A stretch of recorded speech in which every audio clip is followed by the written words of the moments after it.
یہ سارا معاملہ سامنے اسی وقت گزرتا رہا. ایک وقت آیا کہ اس بندے نو موت آن چکیا, مر گیا.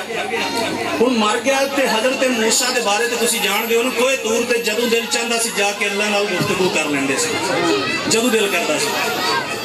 سوچیا کہ آج اس بندے دا پوچھیے اللہ دی بارگاہ چ.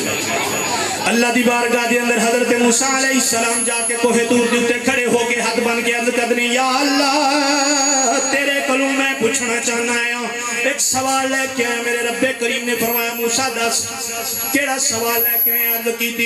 عرض کیتی مولا کریم او جڑا بندہ میریاں نقلاں اتاردا رہیا ہے او مر گیا ہے, دس او دے نال قبر وچ کی حال ہویا ہے, او دا کی فیصلہ فرمائے. رب کریم نے فرمایا موسیٰ اساں تے اونوں بخش دتا ہے.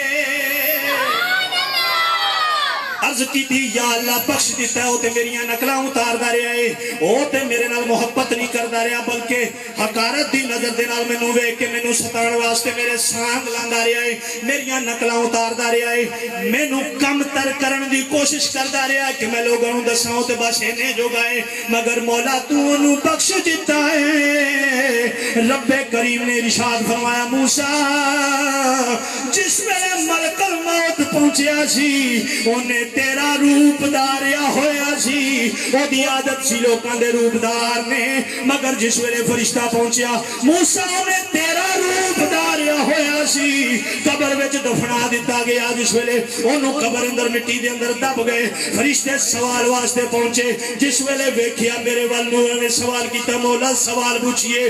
میں ارشاد فرمایا نا اینوں سوال نہ پوچھو, اے تے میرے نبی دی شکل بنا کے آیا ہے.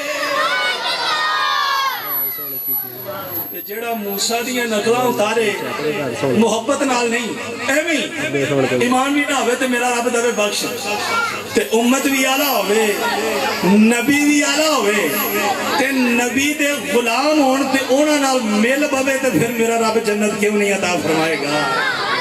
اللہ کریم اپنے محبوب نبی رحمت صلی اللہ علیہ وسلم علیہ صدقے ساڑی صاحب دی حاضری نو قبول و منظور فرمائے. ہن چونکہ وقت